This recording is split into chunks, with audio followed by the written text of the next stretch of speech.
Good morning, ladies and gentlemen. Welcome to Science in Action 3.0, an exciting science exhibition supported by National Education Society and brought to you by BV Japanese Science Center in collaboration with our partner Jawaharlal Nehru Planetarium.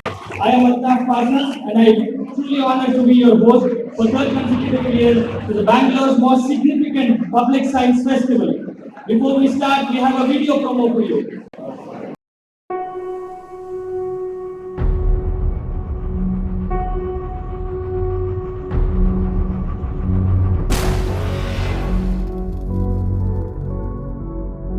Have you ever wondered about this particular thing?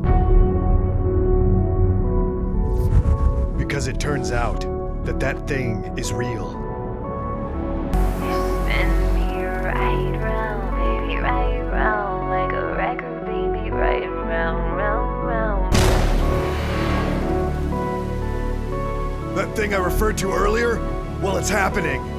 You spin me right round, baby, right round, like a record, baby, right round, round. You spin me right round, baby, right round, like a record, baby, right round, round, round. You spin me right round, baby, right round, like a record, baby, right round, round, round. I request all the dignitaries to come on the dais, please.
Now, let us begin today's event with college prayer, followed by a science-inspired song performed by a member of our science center and an alumnus, Ms. Naila and her team. यं ब्रह्मा वरुणेन्द्ररुद्रमरुतः स्तुवन्ति दिव्यैस्तवैः वेदैः साङ्गपदक्रमोपनिषदैः गायन्ति यं सामगाः ध्यानावस्थिततद्गतेन मनसा पश्यन्ति यं योगिनः यस्यान्तं न विदुःसुरासुरगणाः देवाय तस्मै नमः नमस्ते सतेते जगत्कारणाय नमस्ते चिते सर्वलोकाश्रयाय नमो द्वैततत्त्वाय मुक्तिप्रदाय नमो ब्रह्मणे व्यापिने शाश्वताय त्वमेकं शरण्यं त्वमेकं वरेण्यं त्वमेकं जगत्पालकं स्वप्रकाशं त्वमेकं जगत्कर्तृपातृप्रभृतृ त्वमेकं परं निश्चलं निर्विकल्पम् वयं त्वां स्मरामो वयं त्वां भजामः वयं त्वां जगत्साक्षिरूपं नमामः सदेकं निदानं निरालं भविष्यं भवाम्भोधिपोतं शरण्यं व्रजामः योऽत्र प्रविश्य मम वाचमिमां प्रसुप्तां सञ्जीवयत्यखिलशक्तिधरस्वधाम्ना अन्यां च हस्तचरणश्रवणत्वगादि प्राणानमो भगवते पुरुषाय तुभ्यम् त्वमेव माता च पिता त्वमेव बन्धुश्च सखा त्वमेव विद्या द्रविणं त्वमेव सर्वं मम देवदेव सर्वे च सुखिनः सन्तु सर्वे सन्तु निरामयाः सर्वे भद्राणि पश्यन्तु मा कश्चित् दुःखभाग् भवेत् ವಿಜ್ಞಾನದ ನವದೇಗುಲದಲ್ಲಿ ಪ್ರಶ್ನೆಗಳೇ ಹೂವು.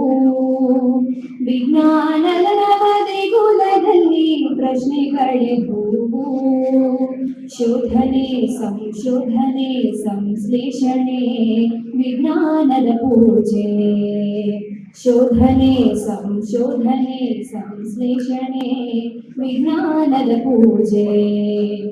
ವಿಜ್ಞಾನದ ನವದೇಗುಲದಲ್ಲಿ ಪ್ರಶ್ನೆಗಳೇ ಹೂವು. ಪ್ರಶ್ನೆಗಳೇ ಹೂವು.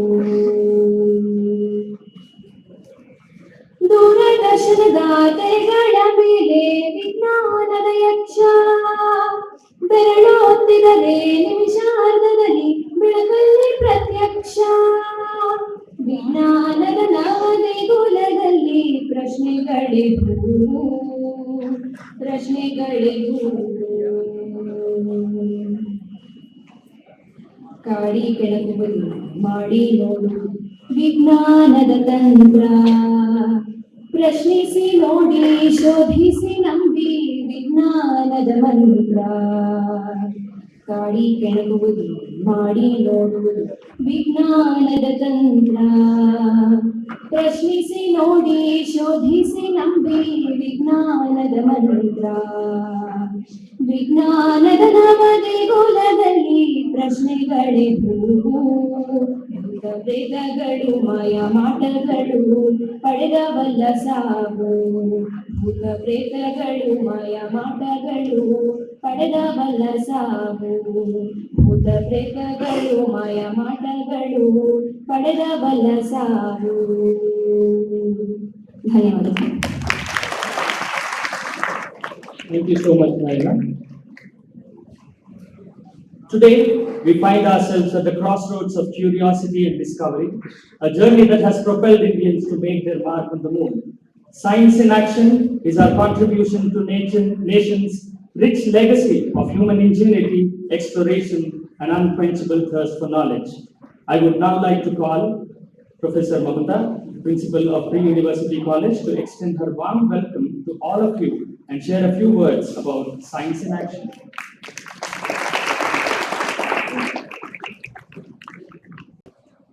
Respected dignitaries on stage, teachers, and my dear students, it is my privilege and honor to welcome you all to step up into the world of science and embark on scientific adventure like no other at our Science Fest, where knowledge is celebrated and curiosity is rewarded. Even before apple fell on Newton's head, many have seen apple falling from a tree, but nobody wondered why. From ages, people have seen the blue color of sea, but only Sir C.V. Raman wondered why the sea is blue. Science is a process which requires the element of wonder. National College has always strived to put an extra effort to inculcate scientific temper. Science in action is just for that, to ignite curiosity among people. To make such a big celebration of science, we have a team of people led by our leaders. I would like to welcome each of them. It gives me immense pleasure to welcome Dr. H.N. Subramanian, President of National Education Society. Sir is our source of inspiration for all our projects. A very cordial welcome to you, sir. It's my privilege and honor to welcome our chief guest, Dr. Shubha V., distinguished scientist, CSIR, National Aerospace Laboratory. I extend a wholehearted welcome to you, ma'am. We are thrilled to have with us Dr. S.N. Omkar, Chief Research Scientist in Aerospace Engineering from Indian Institute of Science. I extend a very delightful welcome to you, sir. It's my honor to welcome Shri V. Venkateswara Reddy, Honorary Secretary, MES of Karnataka. Sir solves any problem with the click of a button. Sir has stood with us through the project. A warm welcome to you, sir. I feel extremely happy to welcome Talam R. Dwarkanath, Treasurer, MES of Karnataka. Gracious welcome to you, sir. It is my pleasure to welcome Shri Madhusudan, sir, Vice President, National Education Society of Karnataka. Welcome, sir. Shri Sudhakar Suri, Joint Secretary, National Education Society of Karnataka, has joined us for today's occasion. Welcome, sir. Today we have with us Shri Pramod Galagadi, Director of Jawaharlal Nehru Planetarium. A cheerful welcome to you, sir. I would like to extend a very warm welcome to Kamla ma'am, who is here with us, and we have Soumya ma'am, Dr. Suresh sir, Principal of National Degree College, our Vice Principal, Chaimappa sir and Ravi Kumar sir. Let me come across to all of them.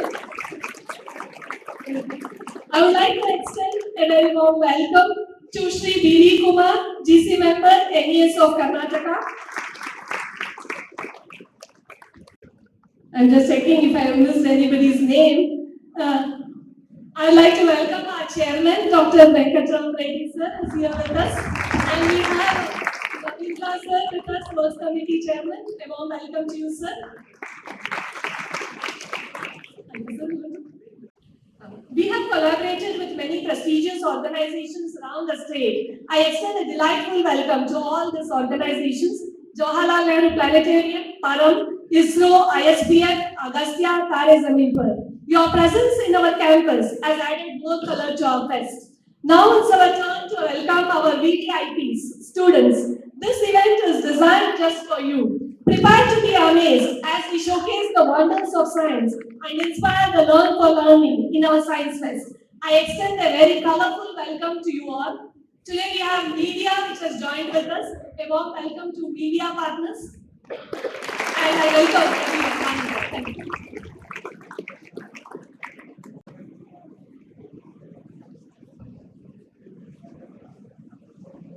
Thank you, ma'am. As Professor Mamta mentioned, today's exhibition is centered around the theme of moons. As we celebrate our historic step on our own moon, we offer you a glimpse of other moons in our solar system as well that await for our arrival.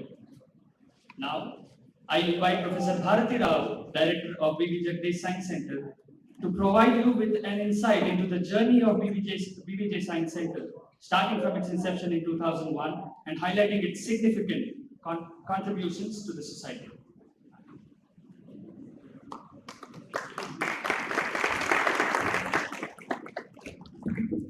Thank you, Alka.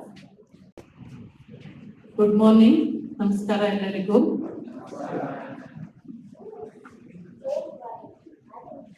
Our respected chief guest, Shubha Avare, ನಮ್ಮ NES ಸಂಸ್ಥೆಯ president H.N. Subramanya Avare, then our secretary Venkat Subbaya Avare, Omkar Nath Avare, then B.V. Kumar, and all the dignitaries on the stage, and my friends and my dear students. Today I am here to give a small glimpse of the journey of BBJ Science Center. Then it is a pleasure to me. So BBJ Science Center is the brainchild of our Dr. Padma Bhushan, Dr. H.N. or Dr. H. Narasimhaya.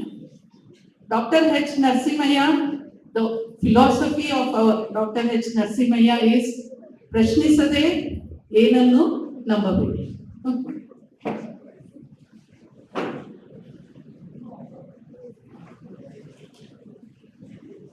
Okay, I have a correction here. Prashnisade Enannu Oppabedi. Okay, do not agree without questioning. This is his philosophy throughout the life. And Dr. H.N. wanted a science museum. So he was he was proud of science and he wanted a science museum in Bangalore South. So there was a museum, Vishweshwaraya Industrial and Technological Museum, but it was in the VITM, it was in the center of the Bangalore. So Bangalore South, there were no museums, and he wanted a museum to create interest in science, to educate or to increase the education in basic science, to create interest to the students or children in the basic science. He wanted a museum. So to build this museum, he formed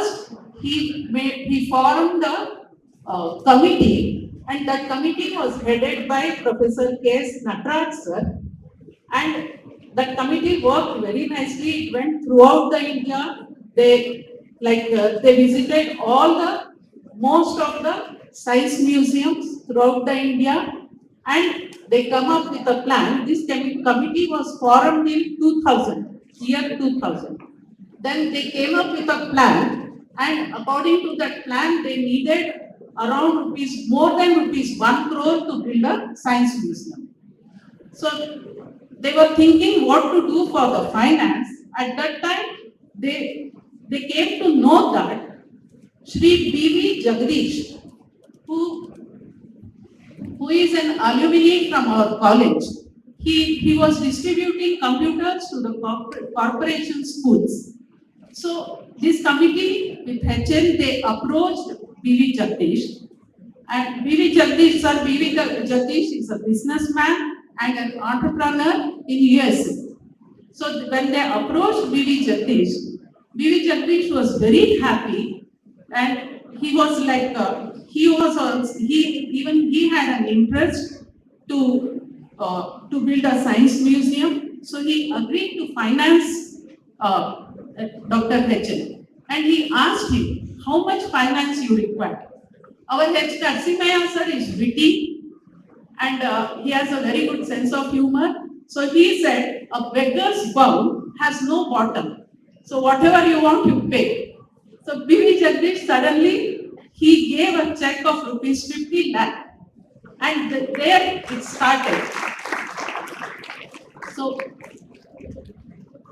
then later, with the support of some MLA funds and other funds, everything finance was collected, and started building for the village science center started, and in 2002 it was complete, and later it was in 2002 it was named as B.V. Jagdish Science Center, and August 2nd, 2002, B.V. Jagdish Science Center was inaugurated by the then Chief Minister Shri S.M. Krishna in the presence of ISRO Chairman Dr. Kasturi Rangan. So it was a great function at that time. After that, so this is the starting of B.V. Jagdish Science Center. Then in the B.V. Jagdish Science Center, mainly there were two big museums, one big activity room and a classroom. Okay, one big classroom was there. Later we made one activity room was converted to do-it-yourself lab. So all the equipments were kept. If a student he has any idea in the mind, he can come and he can do his experiment. So do it DIY lab. It was done. Then a library, science library, which is very rare thing to get. Science library was opened here. Then our lecture room was converted to a multimedia hall. So now we have a multimedia hall in our B.V. Jagdish Science Center.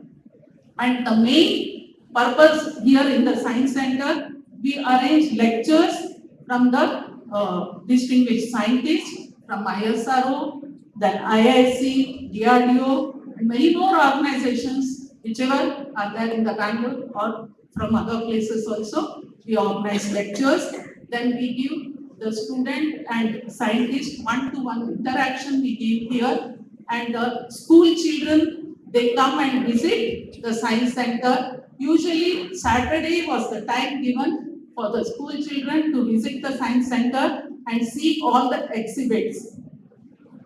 And here we conduct statewide lecture competition, quiz competition, and we conduct high school teachers development program here.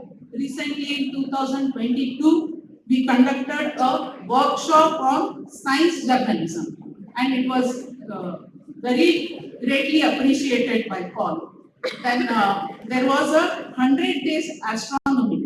So astronomy lectures were conducted for in a year, 100 days it was conducted, and it was also highly appreciated. This was done in 2022, and in 23 the Chandrayana launch we showed to the children, And Chandrayaan landing also we showed in our multimedia hall live to the children. We conducted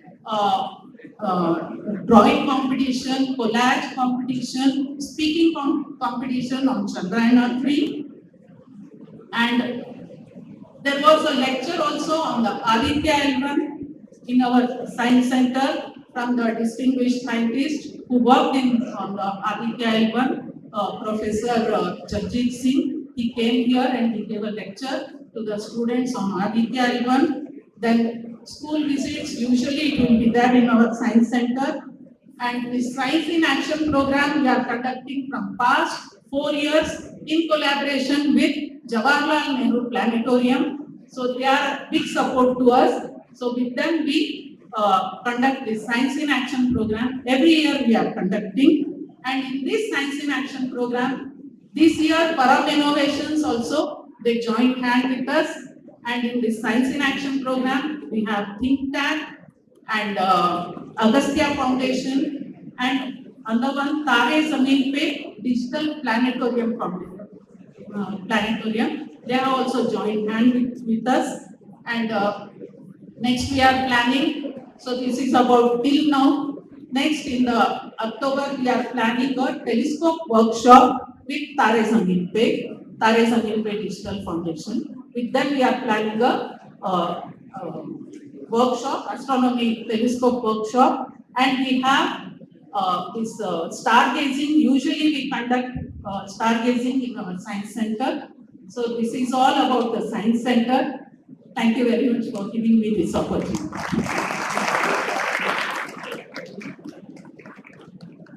Thank you, ma'am. While we now understand the history of B.V. Jagdish Science Center, it leads us to the crucial question: what comes next? I invite our beloved Secretary of National Education Society, the driving force behind BDJ Science Center's initiatives, Shri Venkat Reddy sir, to share his vision for the future of BDJs.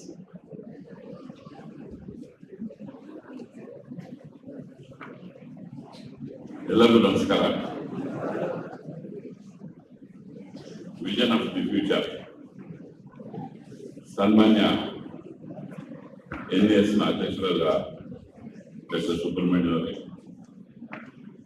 ಮುಖ್ಯ ಅತಿಥಿಗಳಾಗಿ ಆಗಮಿಸಿದ Shubha madam ಅವರೇ, ಹಾಗೂ ಓಂಕಾರ aerospace engineering engineering of ಸೈನ್ಸ್ನ ಓಂಕಾರ ಅವರೇ, ಎಲ್ಲ ನನ್ನ ಪ್ರೀತಿಯ ಸಹೋದರಿ ಹಾಗೂ ಇಂದಿನ ಮುಖ್ಯ ಅತಿಥಿಗಳಾಗಿರುವ ನನ್ನ ಪ್ರೀತಿಯ ವಿದ್ಯಾರ್ಥಿ ಪ್ರಾತಃಸ್ಮರಣೀಯ ಕರ್ಮಯೋಗಿ ಪದ್ಮವಿಭೂಷಣ ಡಾಕ್ಟರ್ HN ಅವರ ಪ್ರೀತಿಯ ಕನಸಾದ BVJ ಜಗದೀಶ್ ಸೈನ್ಸ್ ಸೆಂಟರ್ ವಿಜ್ಞಾನ ಕೇಂದ್ರ ನಡೆದು ಬಂದ ದಾರಿಯನ್ನು, ಅದರ ಈವರೆಗಿನ ಸಾಧನೆಗಳನ್ನು ಈಗ ತಾನೇ BVJ ಜಗದೀಶ್ ಸೈನ್ಸ್ ಸೆಂಟರ್ನ ನಿರ್ದೇಶಕರಾದ ಭಾರತಿ ರಾವ್ ಅವರು ಈಗ ತಾನೇ ತಮಗೆ ಎಲ್ಲ ಹೇಳಿದ್ದಾರೆ. ಅವರಿಗೆ ನನ್ನ ಹೃತ್ಪೂರ್ವಕ ಅಭಿನಂದನೆಗಳು.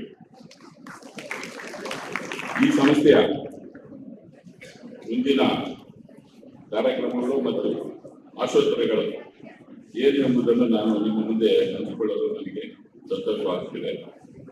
ಮೊದಲನೇದಾಗಿ, ಸದ್ಯದ ಪರಿಸ್ಥಿತಿಯಲ್ಲಿ ಇನ್ನೂ ಹೆಚ್ಚು ಸಮರ್ಥವಾಗಿ ಇರುವ ಸಂಪನ್ಮೂಲಗಳನ್ನು ಬಳಸಿಕೊಂಡು ಸಮಾಜಕ್ಕೆ ಇನ್ನೂ ಹೆಚ್ಚು ಕೊಡುಗೆಯನ್ನು ಹೇಗೆ ಕೊಡಬಹುದು, ಈ ಕಾರ್ಯಕ್ಕೆ ಬೇಕಾದ ನೆರವು ಏನು ಎಂಬ ವಿಷಯವಾಗಿ ನಿರ್ದೇಶಕರನ್ನೊಳಗೊಂಡ ಒಂದು ಸಮಿತಿಯನ್ನು ರಚಿಸಿ ಅದರ ವರದಿಯನ್ನು ಆಧರಿಸಿ ಕ್ರಮ ಕೈಗೊಳ್ಳುತ್ತೇನೆ.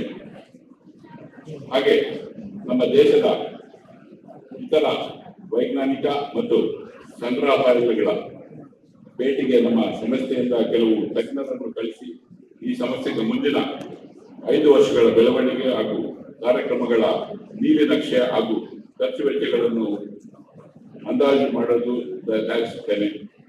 ಈ ಸಂಸ್ಥೆಯ ಕೊಡುಗೆ ನಮ್ಮ ಸಮಾಜದ ಗಣ್ಯರಿಗೆ ವಿವರಿಸಿ ಹೆಚ್ಚು ಸಮಾಜ ಸೇವಕರನ್ನು, ವಿಜ್ಞಾನಿಗಳನ್ನು, ತಂತ್ರಜ್ಞಾನಿಗಳನ್ನು, ದಾನಿಗಳನ್ನು, ಸಂಘ ಸಮಸ್ಯೆಗಳಲ್ಲಿ ಈ ಸಮಸ್ಯೆಗೆ ಪಾಲುದಾರನಾಗಿ ಮಾಡುತ್ತೇನೆ. ಮುಖ್ಯವಾಗಿ ನಮ್ಮ 5 ವರ್ಷಗಳ ಬೆಳವಣಿಗೆಯ ಕನಸನ್ನು ನನಸು ಮಾಡಲು ಸೂಕ್ತ ದಾನಿಗಳು ತೋರಿಸುವುದನ್ನು ಈ ಕೆಳಕಂಡ ರೀತಿಯಲ್ಲಿ ಮಾಡುತ್ತೇವೆ. ನಮ್ಮ ಕಾಲೇಜಿನ ಅಲ್ಯೂಮಿನಿ ಅಸೋಸಿಯೇಷನ್ನ ಸಭೆಯನ್ನು ಈ ಉದ್ದೇಶಕ್ಕಾಗಿ ಕರೆದು ಅವರ ಬೆಂಬಲ ಕೋರುವುದು. ಎರಡನೇದಾಗಿ ನಮ್ಮ ದೇಶದ ಹಲವಾರು ಸಂಸ್ಥೆಗಳಲ್ಲಿ, ಅದರಲ್ಲಿ ಬಹುರಾಷ್ಟ್ರೀಯ ಕಂಪನಿಗಳು ಸಂಪರ್ಕಿಸಿ CSR ಫಂಡ್ ಎಂದು ಕಾರ್ಪೊರೇಟ್ ಸೋಷಿಯಲ್ ರೆಸ್ಪಾನ್ಸಿಬಿಲಿಟಿ ಅಡಿಯಲ್ಲಿ ಅನುದಾನವನ್ನು ಪಡೆಯುವುದು. ಮೂರನೇದಾಗಿ ಸಂಸ್ಥೆಯನ್ನು ಸಮರ್ಪಕವಾಗಿ ನಡೆಸಲು ಬೇಕಾಗಿರುವ ಕಾಯಂ ಸಿಬ್ಬಂದಿ, ಗ್ರಂಥಾಲಯ ಇವುಗಳ ನಿರ್ವಹಣೆಗೆ ಬೇಕಾದ ಬಜೆಟ್ ಅನ್ನು ತಯಾರಿಸಿ ಅದನ್ನು ಖರ್ಚುವ ದಾನಿಗಳನ್ನು ತೋರಿಸುವುದು. ನಮ್ಮ ಸಂಸ್ಥೆ ಈ ಸದ್ಯದಲ್ಲಿಯೇ ತಾಂತ್ರಿಕ ಮಹಾವಿದ್ಯಾಲಯ ಇಂಜಿನಿಯರಿಂಗ್ ಕಾಲೇಜನ್ನು ಪ್ರಾರಂಭಿಸುವ ಯೋಜನೆಯನ್ನು ಹೊಂದಿದೆ ಎಂದು ತಿಳಿಸಲು ಆಶಿಸುತ್ತೇನೆ. ಈ ನಿಟ್ಟಿನಲ್ಲಿ ಈಗ ಇರುವ ವೈಜ್ಞಾನಿಕ ಪ್ರಯೋಗಶಾಲೆ ಜೊತೆಗೆ ತಂತ್ರಜ್ಞಾನದ ಪ್ರಯೋಗಶಾಲೆಗಳನ್ನು ಪ್ರಾರಂಭಿಸಲು ಯೋಚಿಸುತ್ತಿದ್ದೇವೆ. ವಿವಿಧ ಟೆಕ್ನಿಕ್ ಸೈನ್ಸ್ ಸೆಂಟರ್ನ ಮುಖ್ಯವಾದ ವಿಜ್ಞಾನ ಮತ್ತು ತಂತ್ರಜ್ಞಾನದ ಚಟುವಟಿಕೆ ಕೇಂದ್ರವಾಗಿ ವಿದ್ಯಾರ್ಥಿಗಳು ಮತ್ತು ವಿಜ್ಞಾನಿಗಳು ತಂತ್ರಜ್ಞಾನದ ನಡುವಿನ ಸಂಪರ್ಕ ಸೇತುವೆಯನ್ನಾಗುವುದನ್ನು ಈ ನಿಟ್ಟಿನಲ್ಲಿ ಕ್ರಮ ಕೈಗೊಳ್ಳುತ್ತೇವೆ. ನಮ್ಮ ಕೇಂದ್ರದಲ್ಲಿ ಮಾಡಿ ಕಲಿ, ನೋಡಿ ತಿಳಿ, ಡೂ ಇಟ್ ಅಂಡ್ ಯುವರ್ಸೆಲ್ಫ್ ಪ್ರಯೋಗಾಲಯ ಹಾಗೂ ನವೋದ್ಯಮ ಸ್ಥಾಪನೆಯನ್ನು ಸ್ಟಾರ್ಟ್ಅಪ್ ಆಸಕ್ತಿ ಇರುವ ಉದ್ಯಮಶೀಲರನ್ನು ಆಹ್ವಾನಿಸಿ ಅವರಿಂದ ಬಂಡವಾಳ ಹೂಡಿಕೆ ಮಾಡಿಸಲು ಪ್ರಯತ್ನ ಮಾಡುತ್ತೇವೆ. ಹಾಗೆ ಈ ಸಂಸ್ಥೆಗೆ ಕಾಲಕಾಲಕ್ಕೆ ಮಾರ್ಗದರ್ಶನ ನೀಡಲು ಪ್ರಖ್ಯಾತ ವಿಜ್ಞಾನಿಗಳು, ತಂತ್ರಜ್ಞರನ್ನ ಪರಿಣಿತರ ತಂಡವನ್ನು ರಚಿಸಿ ಈ ಕಾರ್ಯಕ್ರಮಗಳನ್ನು ನಿಧಾನವಾಗಿ ಒಳ್ಳೆಯ ಗುಣಮಟ್ಟದ ಕಾರ್ಯಕ್ರಮಗಳನ್ನು ನಡೆಸುವುದಕ್ಕೆ ಸಹಾಯ ಮಾಡುತ್ತೇವೆ. ಈ ಎಲ್ಲಾ ಕಾರ್ಯಕ್ರಮಗಳಲ್ಲಿ ನಿಮ್ಮೆಲ್ಲರ ಸಹಕಾರ ಅತ್ಯಗತ್ಯ. ಅದನ್ನು ನಿಲ್ಲಿಸುತ್ತಾ ನನ್ನ ಈ ಎರಡು ಮಾತುಗಳನ್ನು ಮುಗಿಸುತ್ತೇನೆ. ಜೈ ಹಿಂದ್, ಜೈ Kannada.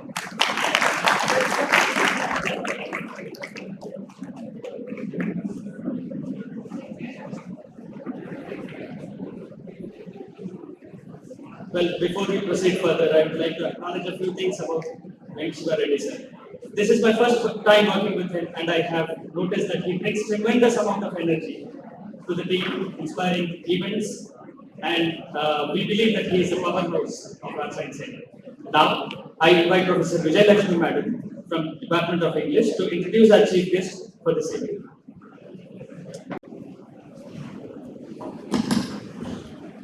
Very good morning to the dignitaries and the rest, my dear teachers and students. I am profoundly delighted to introduce the eminent chief guest and a guest of honor of a two-day Science in Action event organized by BVJ Science Center in collaboration with Jawaharlal Nehru Planetarium to foster scientific temperament among the students. We have with us today Dr. Shubha V, former distinguished scientist, CSIR, National Aerospace Laboratories, Bangalore. Coming to her academic background, she has a brilliant academic record. I feel very proud to say that Madam received a gold medal for securing first rank in BSc from National College. And also, she was bestowed with gold medal in MSc Physics from Bangalore University. She did her PhD in 1981 from the University of Mysore in Instrumentation and Material Science.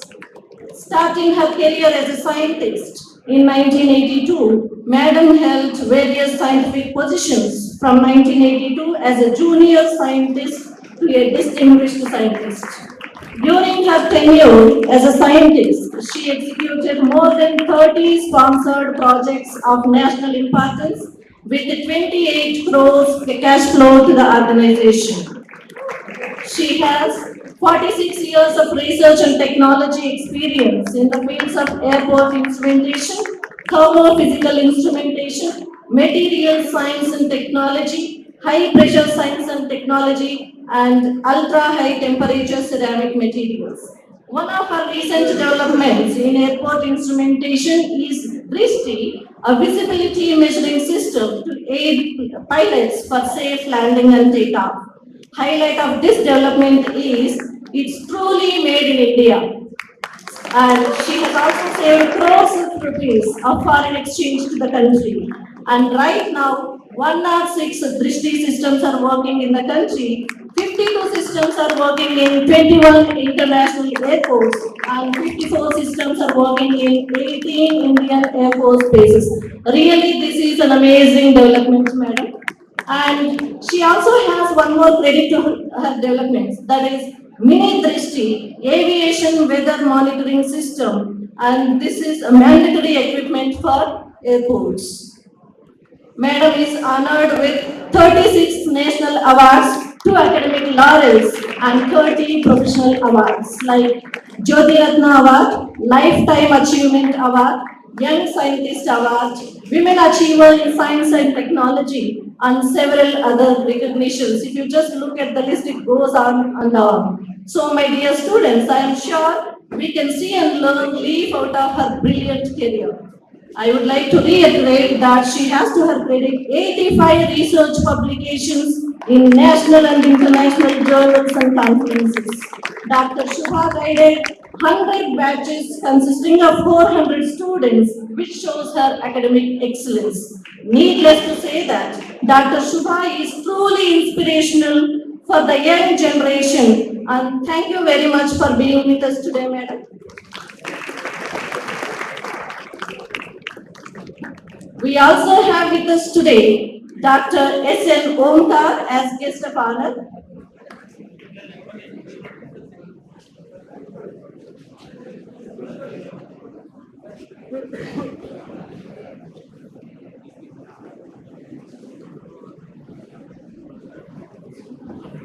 We also have with us today Dr. S.N. Omkar as guest of honor. Dr. S.N. Omkar is working as the Chief Research Scientist at the Department of Aerospace Engineering, Indian Institute of Science, Bangalore. He has BE in Mechanical Engineering from Bangalore University, MSc and PhD in Aerospace Engineering from the Indian Institute of Science, Bangalore. His research interests include satellite image processing, biomechanics, yoga, uninhabited air vehicles, and nature-inspired algorithms. Dr. Omkar heads the Computational Intelligence Lab, the Unmanned Aerial Vehicles Lab, and the Biomechanics Lab. He has also pursued several projects and used them for a variety of applications like road extraction, flood assessment, crop classification, crop growth analysis, etc. The other facet of Dr. Omkar's research includes composite design optimization using nature-inspired techniques. He has also pioneered in using biomechanics for aerospace applications. This is of significance in the light of the country's interest in human space mission. He has established a laboratory facility towards this as well. Dr. Omkar has more than 130 journal publications, has presented papers in more than 100 conferences, which includes both national and international conferences. Till date, he has imparted training to more than 1,000 interns. He is also a member of many academic committees. He has introduced many courses at IISc also. He has conducted several workshops and outreach programs for the students. Dr. Omkar is also a celebrated practitioner and a teacher of yoga. He has been conferred with the Karnataka State Rajyotsava Award from the government of Karnataka and the Kempe Gowda Award from Bruhat Bengaluru Mahanagara Paliki for his contributions in the field of yoga. We are very honored to have you with us, sir. Thank you very much for being with us today, sir.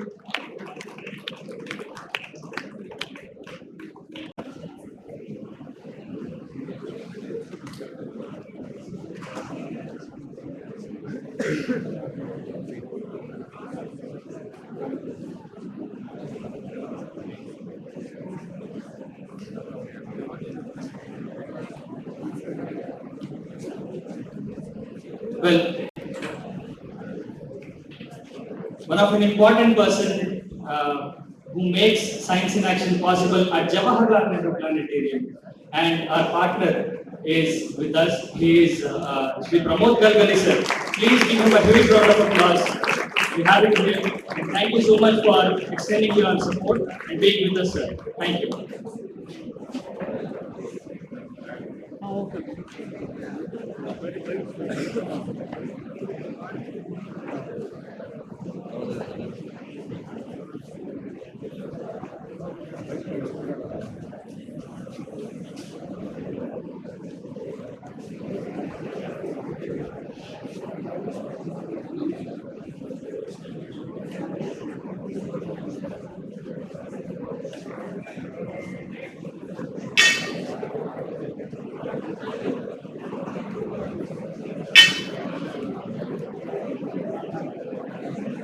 I now request Pramod Galgali sir to speak a few words about Science in Action and about his journey with us.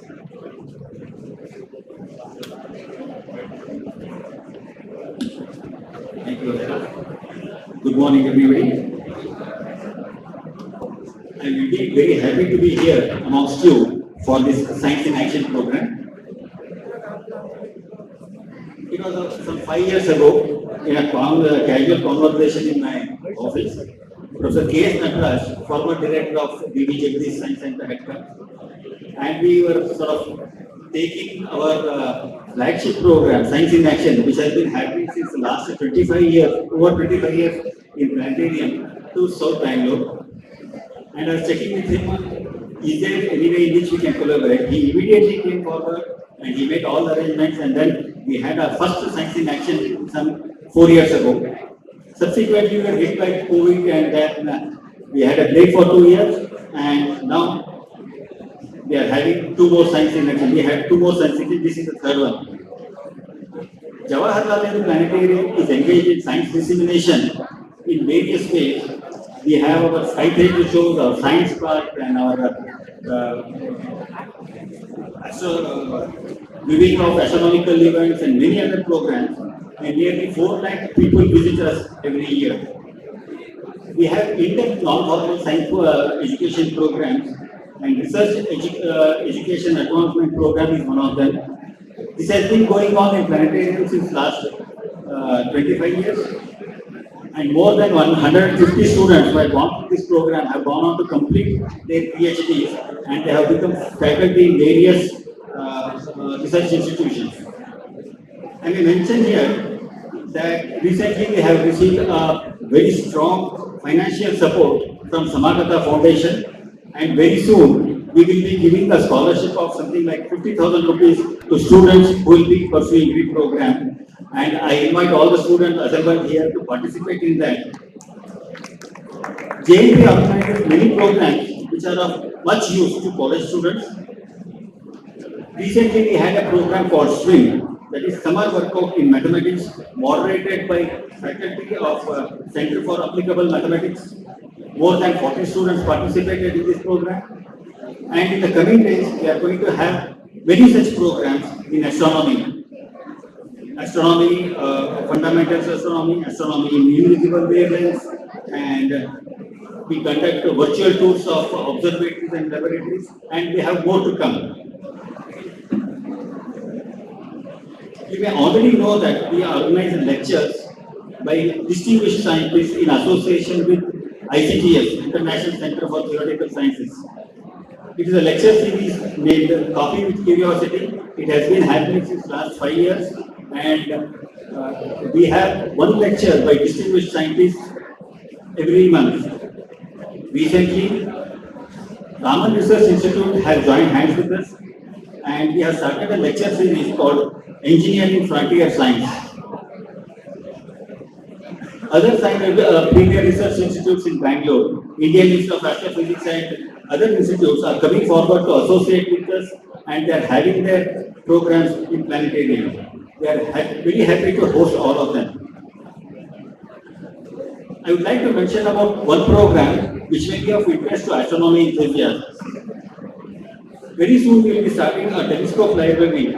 That is a program where we lend telescopes to people and students who are interested.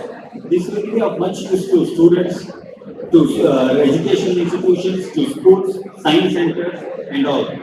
they can undergo a training in planetarium as to how to use telescopes, and subsequently they can borrow telescopes and other equipment from us and take them to their place home and have do night sky watching visually. I take this opportunity to congratulate Dr. Bharati Rao, Director of VVJD Science Center, and the team for organizing this event. It takes a lot of effort to organize an event like this, and I'm sure they are doing a lot of work. I thank National Education Society for continuing to host our Science in Action program in southern Bangalore. It is being well received with thousands of students visiting this. I hope to have many more joint programs with National Education Society in coming days. I wish all the success to Bharati Rao and team in all the future endeavors. Thank you.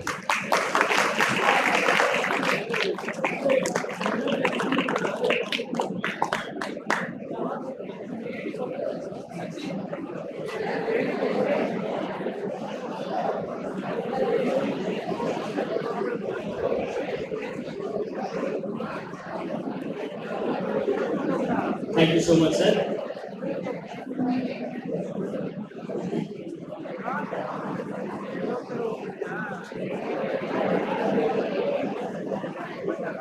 It is time for the most awaited part of this inauguration, an address by our chief guest. While we need 5 minutes to set up the slides, I request you all to please be seated, please be calm.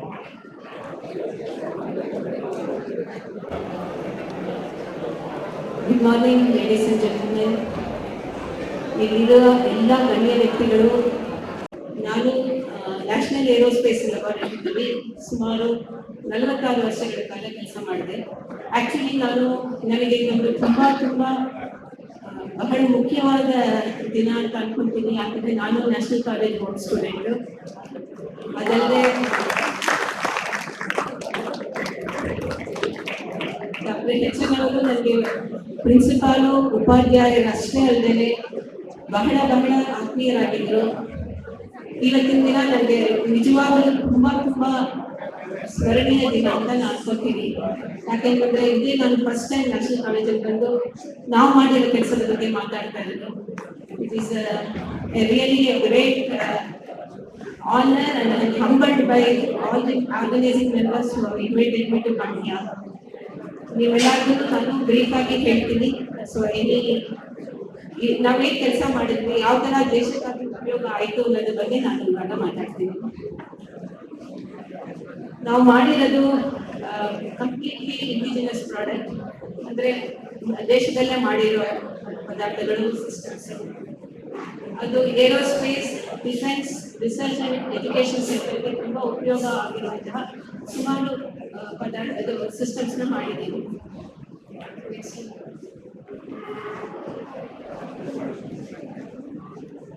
Next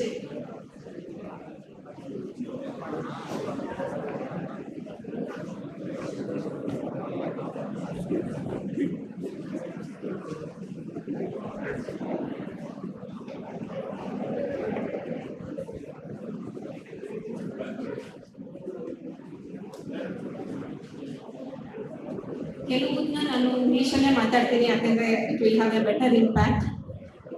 This is all the indigenous technology, first of its time, and our organization was the first in the country to make these products. Very cost effective compared to imported systems, and it has saved a lot of foreign exchange in the country.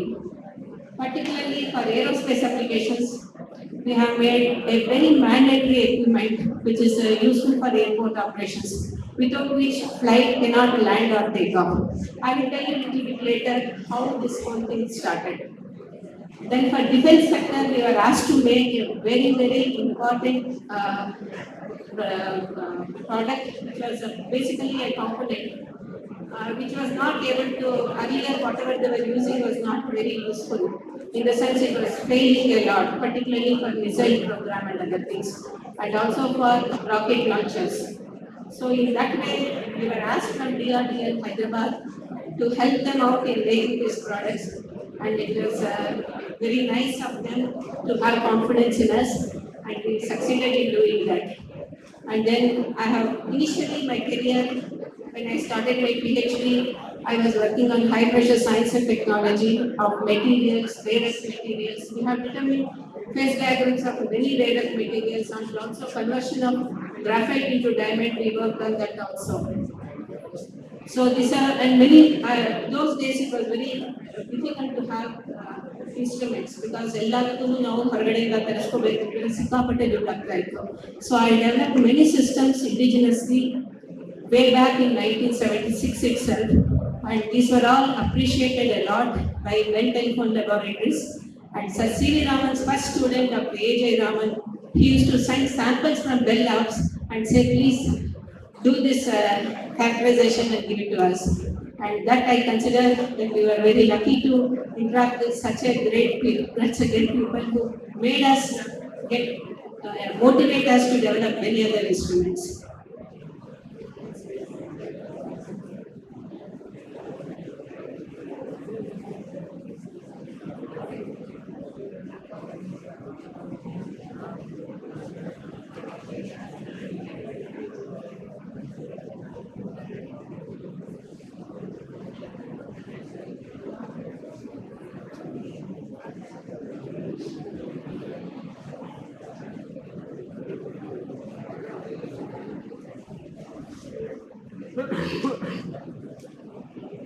For aerospace applications, we did in 2011, we were asked to do a new equipment because they were importing it earlier and it had lots of problems in the sense maintenance and also repair because nobody knew the technology.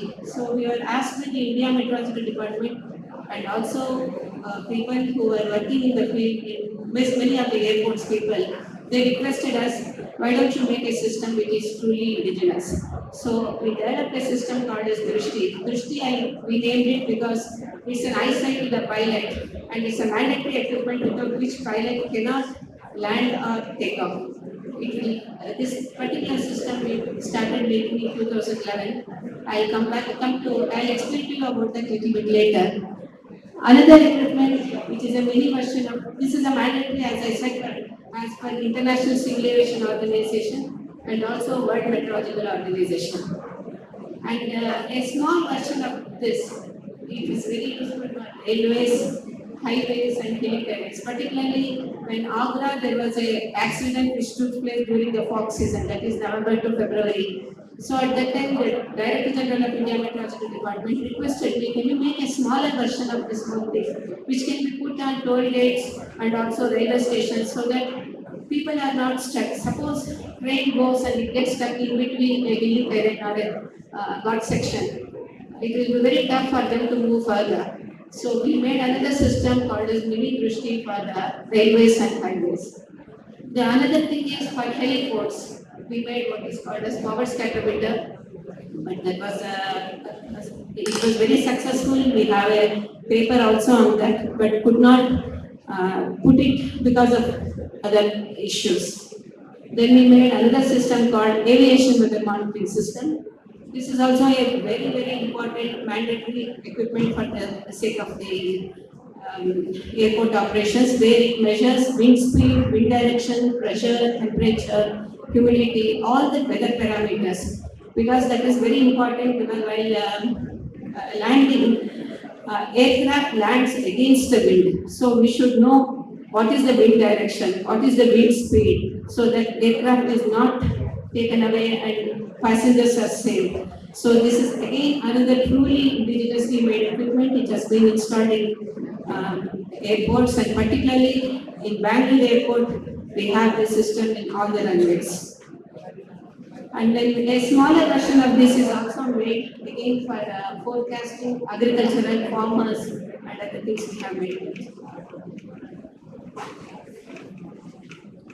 So I'll briefly explain to you what Drishti means. It's a visibility is a parameter of vital importance to the pilot without which he cannot land or take off. So this gives him a distance what he can see. Basically, it contains a light source and a detector kept at a 30 meters distance. So what happens when the in-between atmosphere like a fog or a rain or a smog or anything comes, then the intensity of the light which is coming out of the lamp, which is reaching the detector, gets attenuated. What we call as attenuation coefficient, or the transmission coefficient gets reduced. That is converted into a distance and reported to pilot. This is the distance you can see on the runway. There are different categories of the airport. We say category 1 means if it is 550 meters only, above pilot can land. Less than half a kilometer, he is not allowed to land. There is a category 2 airport where 300 meters is the minimum thing. Category 3, in that there are 3 divisions, A, B and C. Category 3, you can land with A. Category 3A only if the visibility is more than 200 meters on the runway. 3B 50 meters and 3C 0 visibility. For that, the pilot has to be trained and also instrument landing system is required. So our Drishti, we made it in such a way, it operates for all the categories of the airport. Of course, depending on the category of the airport, the number of systems has to be increased. Every 1 kilometer we'll put the system, and it is as I said, it's a mandatory equipment as per the International Civil Aviation Organization and World Meteorological Organization, without which no aircraft will be allowed to land.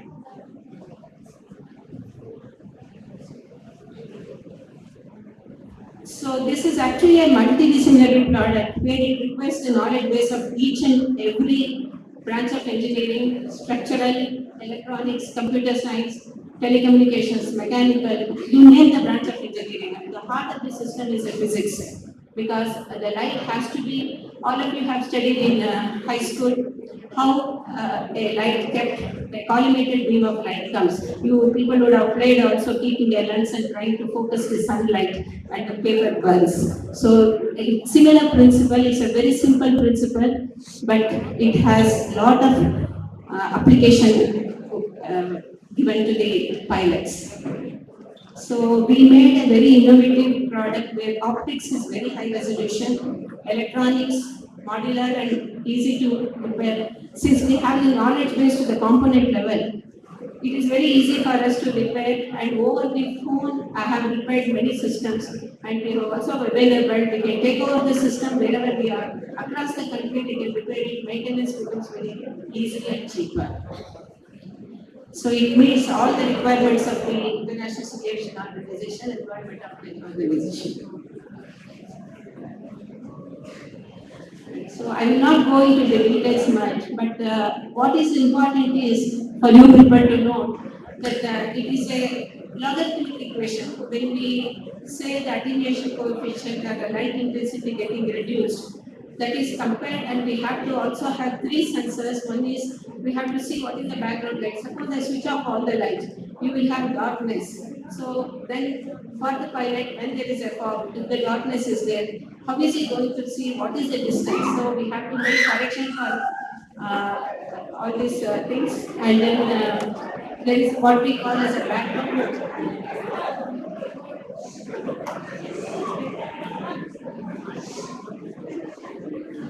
We have a background light sensor also during the daytime. What is the sunlight during the night time?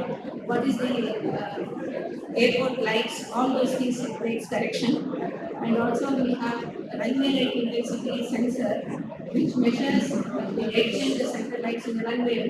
How many most of you must have seen an airport or traveled, I don't know about the generation people, but definitely others would have seen. So you will see edge lights are there in the runway and also the central lights. All the correction factors have to be applied, and pilots have to be given correctly what is the distance you can see on the runway.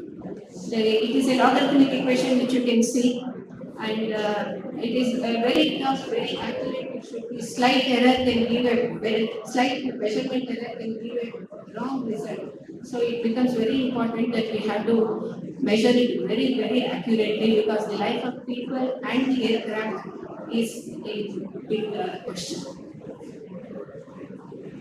So this is how the system is put. Normally a runway will be around 3 to 4 kilometers. The requirement is every kilometer you have to have because weather changes. So many times you might have seen that when you are traveling few distance, maybe half a kilometer, if you go there will be no rain. Earlier there will be very this one. So similar situation can happen that too in an open area. And this system has to work 365 days, 24 hours, because it has to be reporting to the pilots all the time. And particularly when the international flights, if they come and if they don't land, the expenditure of making the people go to a different place, diverting the flight, and also giving them hotel, accommodation, and then sending them back to their original, this one is all costing more than a crore of rupees. And also, it is very tough for those people to manage more. Suppose you are coming to Bangalore and I send it to Chennai or something like that. There are so many issues which comes into the picture. So this is how the three systems you can take at the touchdown point, mid and takeoff. All the three systems will be put. Every kilometer one system is put. So this from concept, we were asked to make this system because earlier they had lot of problems. In fact, they had told that it is very tough to import the system and it fails. And so many times within 6 months, guarantee period, if it is over, then heavy money has to be paid for repairing the system. And the downtime cannot be more than 10 minutes, and it is impossible. You have to ask a person to come from the whichever country they have got. Lot of problems they faced. So we were asked to make the system in June 2011, and they said 3 months. Within 3 months or 4 months, you have to show us a prototype, and then you have to install a system in fog season, that is December. And the challenge given to us was that the most stringent airport of the country is Indira Gandhi International Airport, New Delhi. And there they gave a runway where only imported aircrafts land. That was the thing which was given to us. And they said, if you succeed there, then it will be great. Otherwise, they were not prepared to even accept our system. It was a challenge for us. In fact, I distinctly remember our former director, who was Dr. S.R. Valluri, who was also a nephew of our president, S. Radhakrishnan. When I went for the meeting in June, he said, this is the prestige of the lab and you have to somehow succeed in that. So we made the system. September, we showed the prototype to the users in the meteorological department. And then field installation was done on 15 December 2011. They saw the data and you can see there how visibility was so poor, fog was very thick, flights were delayed and lot of flights cancelled also.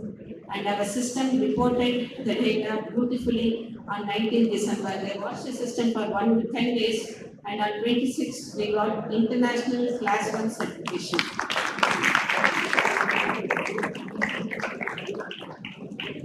So, our Indian mentality, they will not accept anything unless you compare it to a foreign system. So, they compared our system with a foreign system. And then the proof of the pudding came when there was a sandstorm in Jaipur. Because normally what happens, sandstorm it goes like a whirlpool. The imported system had two systems, one at a distance of 75 meters, another at a distance of 15 meters. Ours is only one single system which is kept between the lamp and the detector, it is only 30 meters. So our system, without any shift over, change anything, it was able to bring down, see when the storm came, sandstorm came, you can see the visibility coming down to almost 200 meters.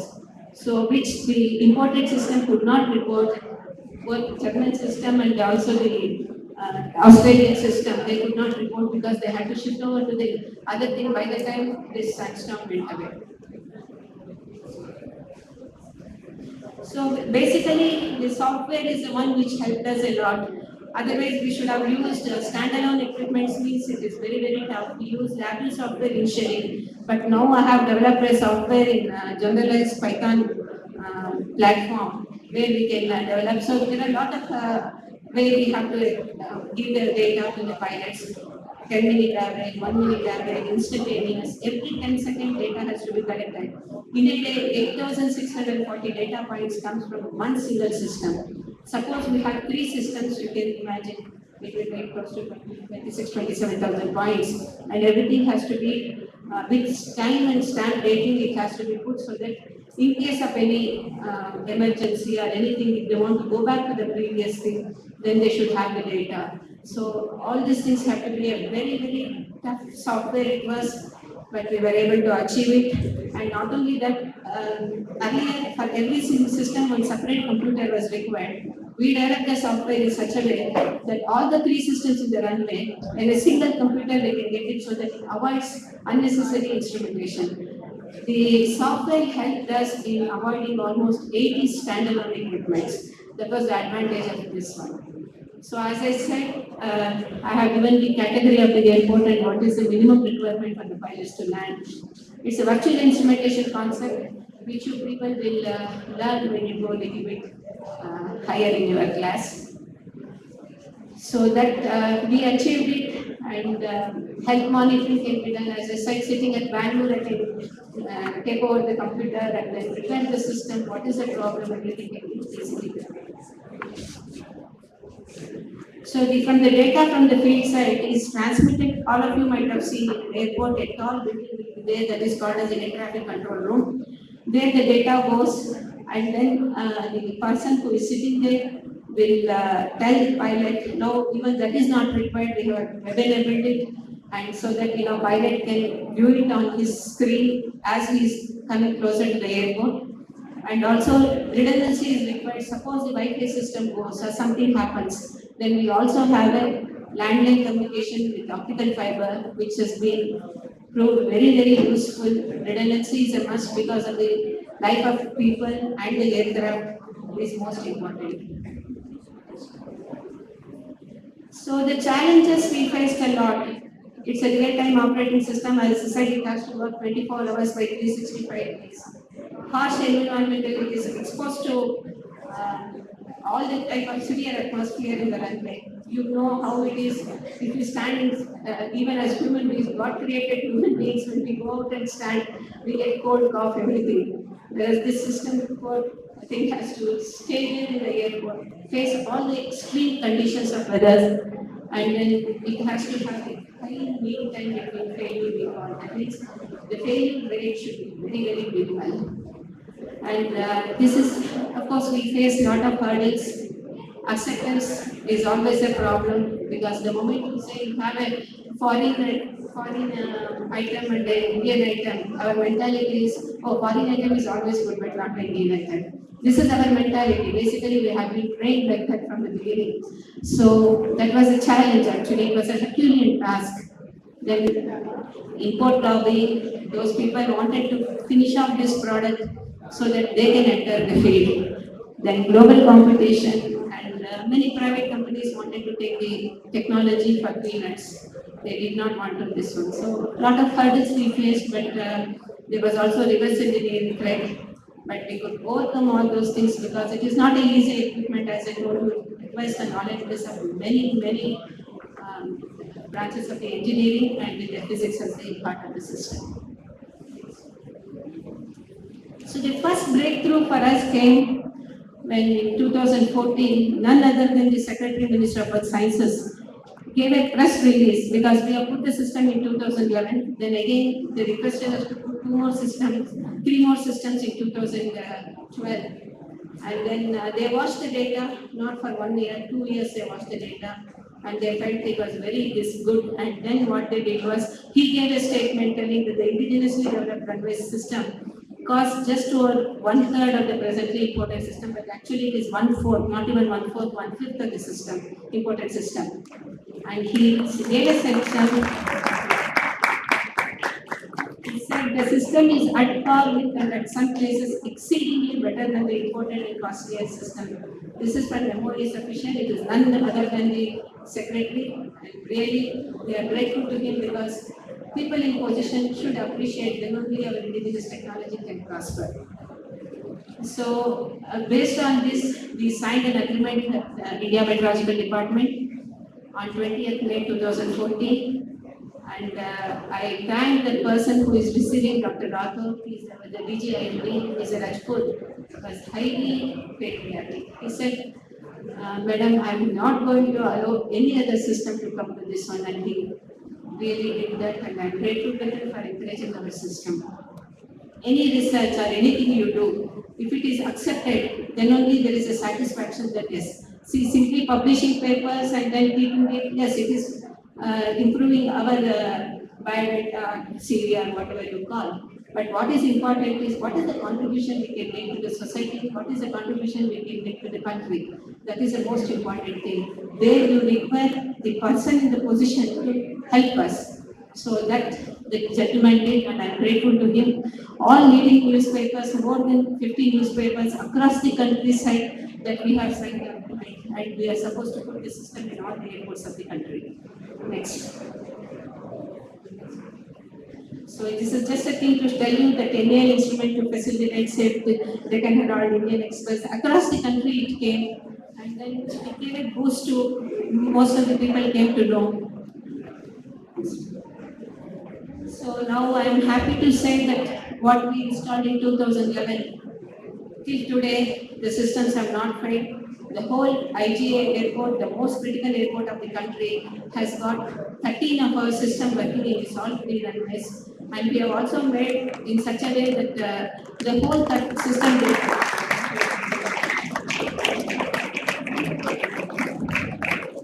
the whole system data comes in one single computer. They have made availability so that the pilot can see whichever runway he is landing, he will get the data. That is 2000 and all those things are 2000 meters. That means he can see 2000 meters. And in low visibility conditions also, it gives 50 meters, 150 meters like that it reports. And as I said, we have availability so that as he is coming near the airport, he can log on. All of you can also log on, provided you have a password, and see what is the live data. Right now, what is the live data, you can get it. So 1 decade, more than 1 decade of continuous operation with minimum maintenance cost of not even for, now we have put close to 51 systems in international airports, and the whole cost, I recently just 2 days back I asked what is the maintenance cost you people have incurred. They said not even 20,000 rupees, and that itself is the greatest satisfaction. Almost next 2 months it will be 12 years. In 12 years, the maintenance cost of it is only 20,000 rupees for 51 systems. It's really an achievement. Next. So when we installed in the northeast, because northeast is very, very prone to Arunachal Pradesh and other things are really prone to heavy fog, then all these people said India's vision for Atmanirbhar Bharat and all this paper published. And in 2018, the first runway we put it in Bangalore International Airport, and then all the newspapers published that it is a very good this one. Now, actually, the honor is NAL's 50th system was first installed in Bangalore Airport only, and Bangalore also we have many appreciation letters, more than 30 to 40 appreciation letters from different people came. It is normally difficult to get an appreciation from a private company because their yardsticks are entirely different. But it was very satisfying to receive that an airside management person from GMR group of people who are running the India International Airport. That person sent me a letter telling that we at DIAL are so much grateful to you for developing the indigenous system. It's truly an eyesight in low visibility conditions. And your kindly support in most challenging times has immensely helped the aviation community and DIAL in particular. And then they had a chief operation officer in the Delhi International Airport who was a German, and he said they are privileged to be amongst your first most satisfied customer. And I salute you for making it happen in India. Then there was a letter from CEO of GMR to our Director General who said we are happy that there are no failures of Drishti systems under the most trying conditions. We are proud to have a robust system like Drishti which is truly. So many people have given this kind of appreciation letters. And the Director General of IMD who after many people, some 2-3 people came after the previous person that brought out. But all of them are extremely happy with the system. This is again few more letters. They say that Dr. Rathod said, I reinforce that Drishti is a milestone development. And our own DG at that time, he said, it is a very touching word he used, I salute them. It's an encouragement for us more than anything. And then National Instruments, we use the LabVIEW software. Their president came all the way from US and then said, Drishti is an excellent example of how LabVIEW can be used for incredible cyber physical systems. And their vice president also came to India. They purposely came, they wanted to see what is it, how we are using their technology. It is a commendable effort by team from India in solving the challenges of faced in aviation letter they have given. So many people like this one Indian Express said in dense fog or dust storm, whichever the thing, he is the KJ Ramesh was the next India Meteorological Department Director General. So many people they said that they are very happy. In Kannur International Airport in Kerala, we put the system.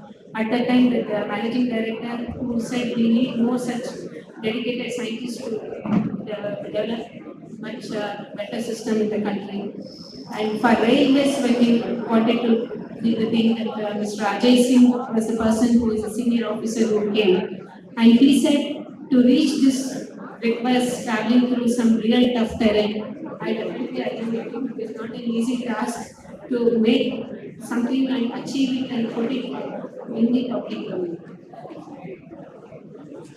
So this is again just a paper report and the MD of WAL, he said, it's a matter of immense pride for us. The equipments have been designed and developed in our Bangalore. And the 50th Drishti system was installed, and not only this, we have put another system, as I said, aviation weather monitoring system also, which is truly indigenous. Imported system costs around 25 to 30 lakhs, whereas we have made it for just 3 lakhs. With a profit. So what happened was in February 2015, Tata's got a very huge order from Indian Air Force. So at that time I told them we have a system which is very essential, without which none of the air bases can run. But they said no, we have gone with the tender with the imported system. But there was a real failure of those systems. They could not supply the system also. Then they came to us in 2016, we made an agreement with them and we supplied 22 systems in 22 days time. It is definitely to be used as a government organization, we cannot apply for all those things.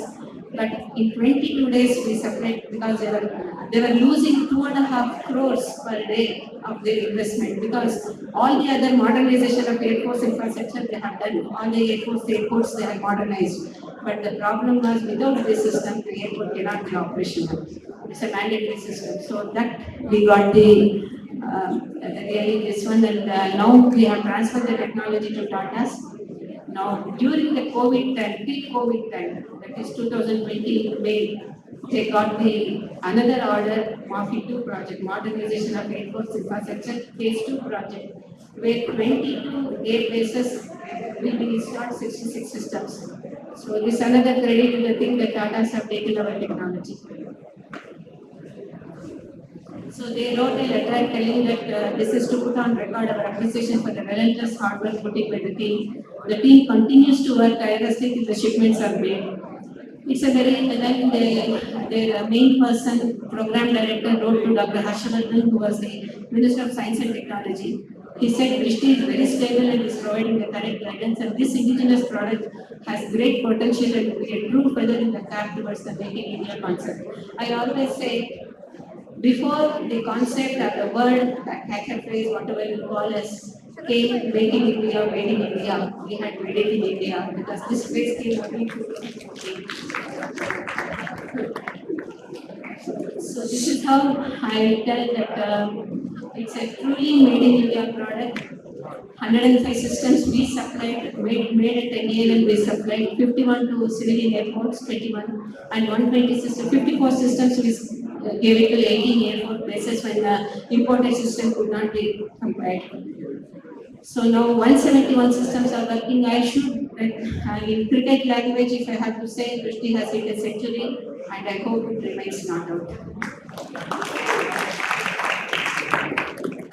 I would like to acknowledge the effort and the whatever the gesture shown by JTS, do that. AirAsia, Indigo, all these people, they transported the system across the country without taking a fine. When I told them, please take something because your cargo requires, then they said, ma'am, you are saving our life and our aircraft.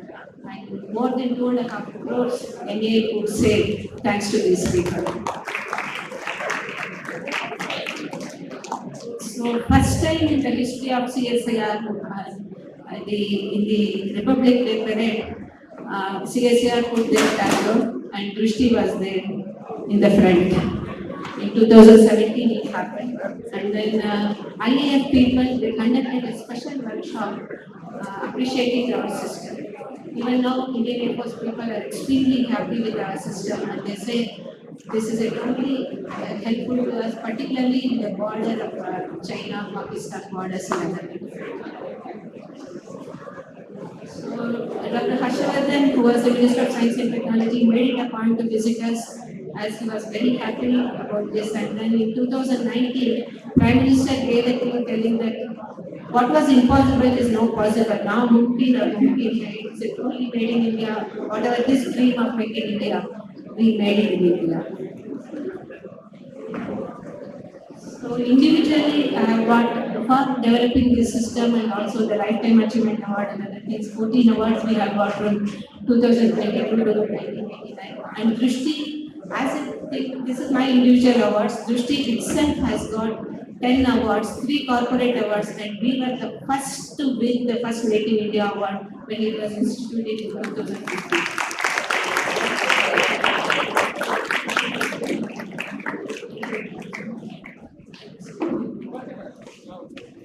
So world recognition also came. One of the scientists of IMD went to meet on aviation. Normally every 2 years it happens. International Civil Aviation Organization and WMO, they together.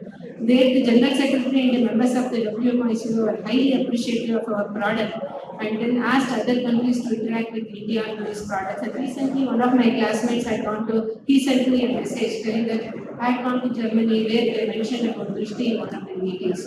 Because really, everyone knows that German products are supposed to be very highly rugged and very good.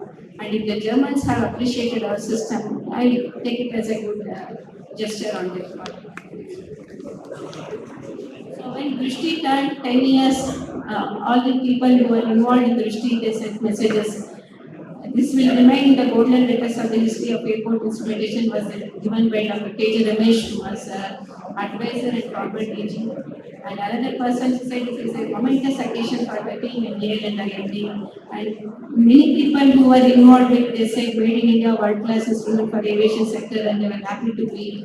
It is a boon for aviation, is what was told by people who were actually involved in the handshaking between Yale and IMD. So recently, last year, I made one more system which is much cost effective under the Sringeri Sharda Pitham, a research center run by the Sringeri Sharda Pitham. It is named as Bharat Visibility System. The cost of this system is half of the Drishti cost and with a profit to the organization. And is much simpler. Every component is indigenous in this. So this was inaugurated by this is the first greenfield airport. It is in Arunachal Pradesh called Dolipura Airport. And Prime Minister inaugurated it on November 15th and he was extremely happy that the indigenous system was installed there. So again, this is just an appreciation and also a certification that this is a state-of-the-art system. Is much easy to align compared to any other transmitter in the world. They are the users. The user satisfaction is the most important thing for any of us. So this is another system which we made, as I was telling you, which is measures wind speed, wind direction, pressure, temperature. These are all very important. The most important thing here is the mast. It is a 10-meter mast. Normally they are using the fiberglass mast. Somehow with all the due respect to composites and other things in the open area, with variation in the temperature, pressure, everything, the glass fiber oozes out and so many times it has fallen. Wind speed and wind direction has to be given to the pilot at 10-meter side while he is landing. So we made an entirely different system made out of aluminium so that it is very safe for people who are working in the airport. Because many reports came that people working in the airport were having cancer because of the fiberglass entering their lungs and all those things. So this we could easily make and constructed out of film or aluminium. And the requirement is a 3000 kg aircraft coming and hitting the mast. The mast should fall, nothing should happen to the aircraft. This is the international condition. And the impact energy should not be more than 55,000 kilojoules.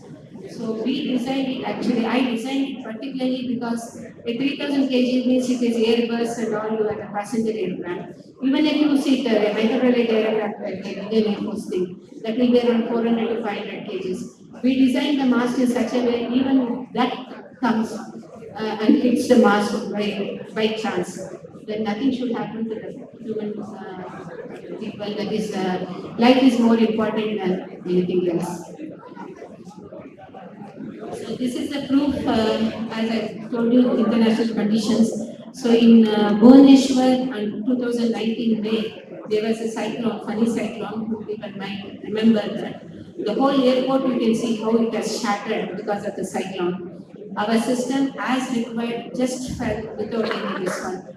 And the DG sent a message telling with a deep sense of satisfaction it is conveyed that Drishti and aviation weather monitoring system installed at Bangalore, Bhubaneswar, Kannur and Bangalore are all functioning very well, and he was very happy.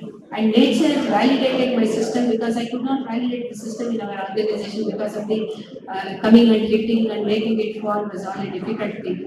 And nature itself validated the system because on that day the energy was 7.5 kilojoules, 7,500 joules, whereas we had designed a system for 5,000 joules. So naturally it has to fall. So now we have developed also, earlier we were importing that wind speed and wind direction thing. Now all this 3D printing technology, we have developed our own sensors also. So everything is very cost effective. This costs just 10 to 15,000 rupees, whereas the imported system costs around 2 lakhs. So I'll briefly go through this, not too much this one. See, Agni Missile program, there was a problem. DRDL approached us because in the last phase when they were rejecting the thing, it was not reaching the target. So DRDL people came to us and they said, can you help us out in this thing, because there is a real requirement, and also for re-entry vehicles, space re-entry vehicles and rocket launchers. Some components they wanted. So these things, these components, what we developed, which should withstand 3000 degrees centigrade, not a small temperature, and no material which is normally available, any metal could not withstand. So it was a very challenging job for us, and the challenge pose was whether we can make it, and a very short period, it was not much time was not given. So we made indigenous program to launch satellite at low cost, and then those are all the components on the other side which we are supposed to make. Next slide. So we met the challenge, we made the innovative material selection, design concept. We made an equipment which is very, very important, which behaves like a earth rotating on its own axis and also rotating around the sun. With that type of a thing, design the system. It's like a nuclear fusion reaction. We use composite materials like zirconium and its composites, and which stood throat inside, withstood the temperature whatever was required, and also a very successful program which has made country now independent. These are all embargo products, and they were successful in making this product. So they tested it in DRDA, the validation was given, and then they said whatever the required constancy of thrust, whatever they wanted, everything it withstood, and erosionless, cost-effective embargo products were achieved. We got 3 awards for this innovation. I dedicate this to our senior scientist, Dr. Sheshadri. He has started this work in 2005. He died out of lung cancer. On the day he was about to, on the day he passed away, I got a call and they requested that he's asking for you, please come. When I went to the hospital early in the morning at 5 o'clock, his main thing was he requested, please make this project successful. It was his project and a death man's wish we could fulfill and have a satisfaction that not only contribution to the country, which is an embargo product, but also fulfilling the wishes of every person.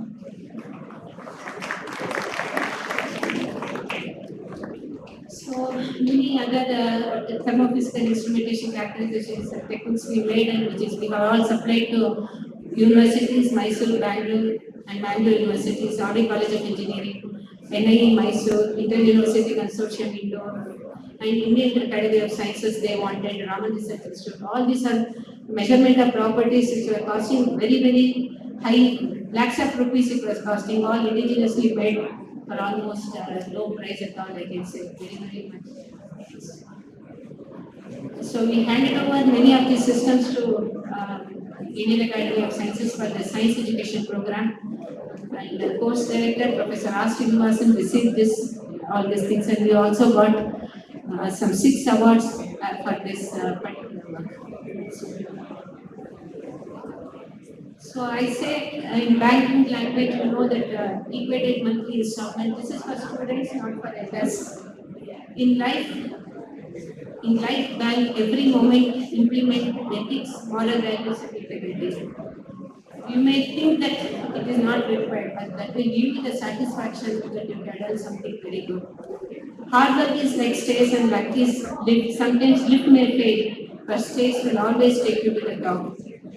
We have to achieve something, we have to go through hard work, disappointments, criticisms, rejections, oppositions, but only confidence and determination that we can achieve will make you courageous. More than anything, confidence is better than perfection because it gives you the knowledge to how to handle the best situation. Yes. So Ramakrishna Paramahamsa said success is a measure as decided by accepted by the user, but we have to have satisfaction with ourselves.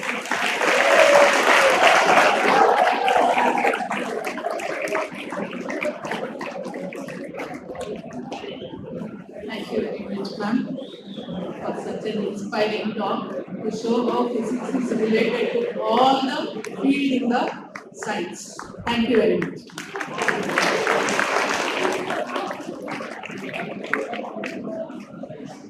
Volunteers, start.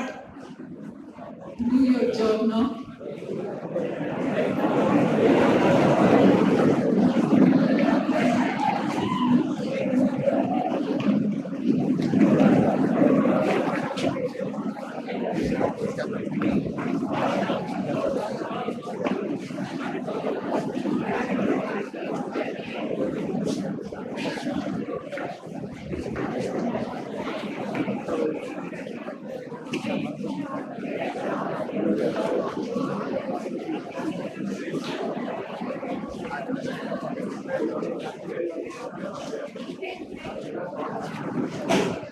Well, in the end, I take immense pleasure to present a vote of thanks. I extend my heartfelt gratitude to National Education Society, and we have a huge round of applause for all the advisory committee members of National Education Society who have supported us to make this event possible. And of course, special thank you to Director of BVJ Science Center, Professor Hartika, and our President, Subramanya sir, secretaries, and all the volunteers who have made this possible.